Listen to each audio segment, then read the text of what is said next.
Hai semua, selamat datang ke penerangan kita kali ini. Hari ini, kita nak sembang sikit tentang satu benda yang betul-betul penting untuk masa depan kita semua, iaitu teknologi hijau. Kita akan kupas topik ni terus daripada silibus Geografi Tingkatan 2, bab 10. Nak tengok macam mana benda ni bukan sekadar teori dalam buku, tapi sangat relevan dengan kehidupan sebenar kita. Jom kita mula. Okey, sebelum kita pergi lebih jauh, cuba anda fikirkan sejenak. Apa sebenarnya yang buatkan sesuatu produk tu betul-betul dipanggil hijau? Adakah cukup sekadar kotak dia warna hijau ke ada impak yang lebih besar? Soalan ni nampak mudah kan? Tapi ini sangat penting sebab sekarang ni merata-rata kita nampak kempen mesra alam. Jadi kita kena tahu macam mana nak bezakan produk biasa dengan inovasi hijau yang sebenar.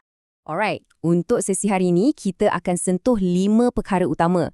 Kita mula dengan pengenalan teknologi hijau, lepas tu kita tengok ciri-ciri produk, 4 teras utama, kepentingannya dan akhir sekali, apa amalan harian yang kita sendiri boleh buat. Jom kita masuk bahagian pertama, pengenalan kepada teknologi hijau.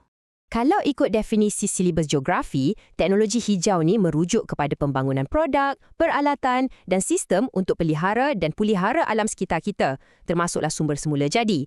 Tapi, dengar sini, ia bukan setakat kempen peluk pokok atau tanam pokok je tau. Ia sebenarnya tentang inovasi dan kejuruteraan hebat yang secara aktifnya menghentikan kerosakan bumi kita. Cuba bayangkan, satu sistem di mana setiap benda yang dicipta hari ini direka khas supaya anak cucu kita nanti masih ada sumber yang cukup untuk hidup selesa. Hebat kan? Okey, kita teruskan ke bahagian kedua pula. Apakah ciri-ciri produk teknologi hijau ni? Untuk sesuatu produk tu dipanggil hijau, dia kena lepas kriteria yang sangat ketat. Bukan je kena boleh dikita semula atau ada pelepasan karbon yang rendah. Tapi, perhatikan benda ni. Ia juga mesti selamat digunakan dan kualitinya kena tinggi. Maksudnya kat sini, kita langsung tak perlu korbankan kualiti semata-mata nak selamatkan bumi. Selain tu, produk macam ni memang fokus pada penjimatan tenaga dan penggunaan sumber yang boleh diperbaharui. Jadi, setiap kali anda beli produk yang ada kriteria ni, anda sebenarnya macam tengah mengundi untuk masa depan yang lebih bersih. Sekarang kita masuk ke bahagian ketiga. Kita tengok apa 4 teras utama yang jadi tunjang kepada teknologi hijau ni. Sebenarnya ada 4 teras utama yang saling berkait rapat. Pertama, teras tenaga yang ni fokus pada penggunaan cekap dan bersih, contohnya macam kereta hybrid atau kenderaan elektrik. Kedua, teras alam sekitar yang memang tekankan pemuliharaan alam, contohnya penggunaan produk biodegradasi dan baja kompos. Lepas tu, teras ekonomi. Yang ni dipacu oleh inovasi tinggi macam industri solar fotovoltaik yang boleh buka banyak peluang pekerjaan baru.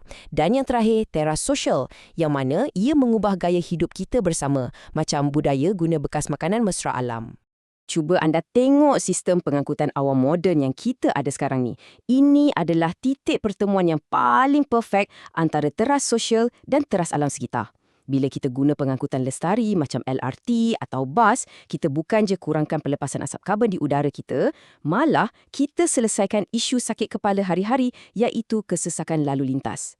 Jadi, bila anda pilih untuk naik train, anda sebenarnya tengah tingkatkan kualiti hidup satu komuniti. Alright, kita beralih ke bahagian keempat pula, kepentingan melestarikan alam sekitar.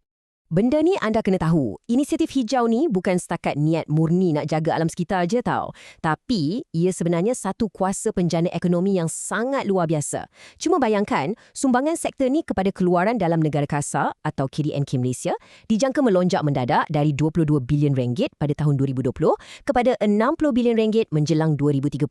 Maknanya, kelestarian ni adalah masa depan ekonomi kita. Ia buka peluang pelaburan besar yang untungkan negara tanpa perlu tebang dan musnahkan hutan kita. Dan angka 40% ni bukan sebarang angka. Ia adalah satu ikrar bersejarah dan berani dari negara kita untuk kurangkan intensiti karbon. Ini jelas buktikan yang Malaysia memang komited di peringkat antarabangsa nak sama-sama lawan krisis perubahan iklim global. Ia memang satu isyarat yang kuatlah yang kita betul-betul nak beralih ke masa depan yang lebih lestari. Sampailah kita di bahagian kelima dan terakhir. Apa amalan hijau yang kita boleh buat hari-hari? Kita dah sembang pasal visi besar negara dan ekonomi kan? Tapi sekarang jom kita tengok apa yang kita sebagai individu boleh buat kat rumah. Penjimatan tenaga ni sebenarnya bermula dari tabiat yang sangat simple. Contohnya, waktu siang daripada kita buka lampu, apa kata kita selak je langsir tu bagi cahaya matahari masuk terang sikit bilik. Nampak kecil je kan? Tapi kalau buat setiap hari, percayalah, bil elektrik anda akan kurang dan jejak karbon peribadi pun makin mengecil. Jimat air pun benda yang tersangatlah penting. Pastikan pilih tu betul-betul ditutup rapat waktu kita tengah berus gigi. Atau, kalau rajin, tadah air hujan untuk siram pokok. Kalau ada paip bocor kat rumah tu, cepat-cepatlah baiki. Ini semua tabiat harian yang straightforward tapi sangat powerful nak halang pembaziran. Cuba fikir, berapa banyak air bersih kita boleh selamatkan kalau semua orang ambil berat pasal paip bocor ni. Ni satu lagi perkara yang selalu orang pandang remeh, ikut zon larangan merokok. Benda ni bukan setakat nak elak dari kena saman tau, tapi ia secara langsung sokong teras sosial dalam teknologi hijau. Macam mana tu? Yelah, bila tak merokok di tempat awam, kita pastikan udara yang kita kongsi tu bersih dan orang sekeliling tak terdedah pada asap rokok basi yang sangat bahaya tu. Di ruang dapur, kita pun boleh buat pilihan mesra alam sebenarnya. Senang je. Daripada pakai bahan pencuci kimia yang keras dan berpotensi cemarkan sungai kita, apa kata kita tukar guna bahan alternatif semula jadi, macam cuka dengan soda bikarbonat. Serius, ia jauh lebih selamat untuk ahli keluarga kita, sangat berkesan nak cuci kotoran dan yang paling penting, lebih baik untuk alam sekitar. Ada macam-macam lagi amalan mudah yang kita boleh biasakan. Kita boleh mula bawa bekal atau bekas makanan sendiri bila pergi beli makanan kat luar, amalkan konsep 5R dengan asingkan sisa plastik dan kertas ataupun carpool dengan kawan pejabat. Malah kan, perkara kecil macam print kertas depan belakang pun dah kira satu pencapaian tau. Nampak macam satu tindakan individu, tapi bila kita semua buat, impak positifnya pada alam sekitar tu memang luar biasa besar. Jadi, sebelum kita berpisah, saya nak tinggalkan satu cabaran untuk anda. Anda tak perlulah tukar 100% gaya hidup tu dalam masa satu malam. Tapi, cuba tanya diri sendiri. Apakah satu amalan hijau paling ringkas yang anda boleh mula buat hari ini juga? Mungkin tutup Swiss TV bila tak tengok, atau tolak je strop plastik masa minum lanti. Tak kisahlah, janji mulakan sesuatu. Okeylah, terima kasih sebab sudi luangkan masa tonton penerangan ni dan teruskan amalan kelestarian anda.